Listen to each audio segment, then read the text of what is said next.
Hello. Hello, I'm Brock, and this is what I'm reading this weekend. Time is short and the list is long, but here's what I've been reading this past while. These are going to be books that I am reading, but not actively reading right now. The first one is a memory called Empire by Arkady Martine. I've been reading this for a series of months. First, I was reading it for the BookTube SFF Awards. Then I was reading it for the Hugos, and then I was reading it for Space Opera September. And I think I'm only about halfway through. Things keep happening where I keep putting the book off. It's about an ambassador named Mehit Dismare who is sent to the Tchaikovsky Empire as an ambassador and liaison to her orbital space colony that she lives on. It is a very, very good book akin to The Goblin Emperor.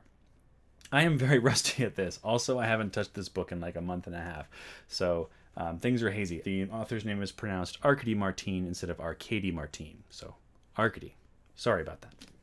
The next book I'm reading but have put on hold is Axiom's End by Lindsay Ellis, the debut novel by the popular video essayist who has written a science fiction novel of sorts, and it is about Cora, whose father is involved in some conspiracy theory, extraterrestrial writing about aliens, sort of blogging or scientist or something. And it's also a first contact story, or so I'm led to believe. I haven't gotten too deep into this one, only just the introductory bit. So far, my early impressions are that it's really, really good and exciting and fresh. And I'm enjoying it. I just haven't been able to enjoy it for a while now because, again, I put off everything once Space Opera September hit and accomplished nothing. Life's been too busy. But again, another book I'm going to try and get into more in November. I just thought I'd talk about it now. And the last book I'm very excited to be reading, but will be putting off until November because that's my life now, is Children of Ruin by Adrian Tchaikovsky. Children of Ruin is the sequel to the Arthur C. Clarke Award-winning novel Children of Time, which is about a man-made virus that causes spiders to evolve on a particular planet. The spiders attain intelligence, achieve space travel. Did I just spoil part of the first book? It's science fiction. You know the spiders are going to space. Now, this is Children of Ruin, which is the sequel, wherein the virus is implanted into octopi, and the octopi, already intelligent, become more intelligent. The first book was fantastic. The introductory bits that I've read of this one are amazing. This should be the book I am reading the most, but I also want to read this book as I have more capacity to enjoy it. Right now, time has been short, life has been busy, so I have put it on hold. So it's very strange because I am reading 3 very amazing books that I am absolutely in love with, and yet I'm not giving them any time at all. Mostly it's just reduced brain capacity and energy because of a great deal of putting off all these other books is mostly just work right now. So I've been trying to read things that I don't have to invest as heavily in. But what am I reading right now? The first one is a book I certainly have the capacity for. I am finally reading another Terry Pratchett novel, Guards, by Terry Pratchett. Now, I have only previously read The Color of Magic, which I did not understand and can remember nothing about. I remember the wizard, Rincewind and everything, but I have not, I can't remember anything else about it. I don't remember it being funny. I didn't get it. But reading Guards now, which was the book that you were supposed to start Terry Pratchett with in exposing yourself to Discworld, this book is funny. Holy cow. I know this is like the 8th Discworld novel, but this book is funny, you guys. I feel like Commander Data in Star Trek Generations when he has his emotion chip implanted and finally gets it. I get it! That's pretty much my reaction to this book is... I know! I just got it! Very funny!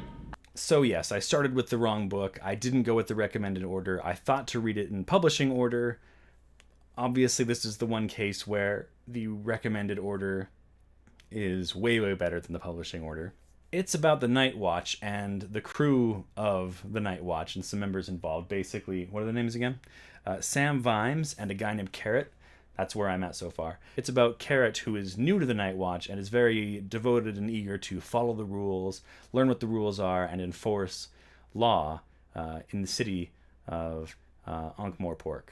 Then there's also Sam Vimes, who has to deal with his new protege, I'm using the term loosely, who is trying to make Carrot understand that enforcing the law is not necessarily the thing that you do when you're part of the Night Watch. You basically do the bare minimum of what's required because that's all you really have to do. But Terry Pratchett is definitely really, really funny in this one. A zinger a minute. I'm finally understanding what Terry Pratchett is about. I finally get it, you guys. Humor! I love it! And the next book that I'm going to try and power through is The Bedlam Stacks by Natasha Pulley. It is about a British explorer/adventurer named Merrick Tremaine who has been tasked to go to Peru to find a malaria-treating drug called quinine? Quinine.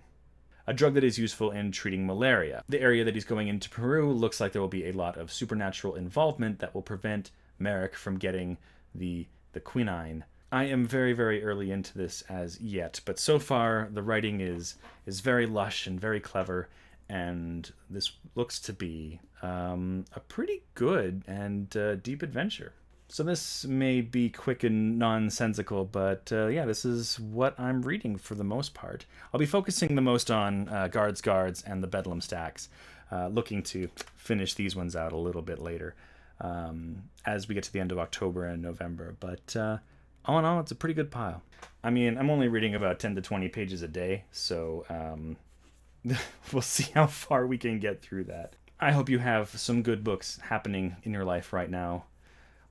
I know that we all need good books, if not always, right now, for sure. I went into this without a plan, and then I got to the end, and I still don't have a way to finish it or end it. So, happy reading, everyone, and we'll see you later.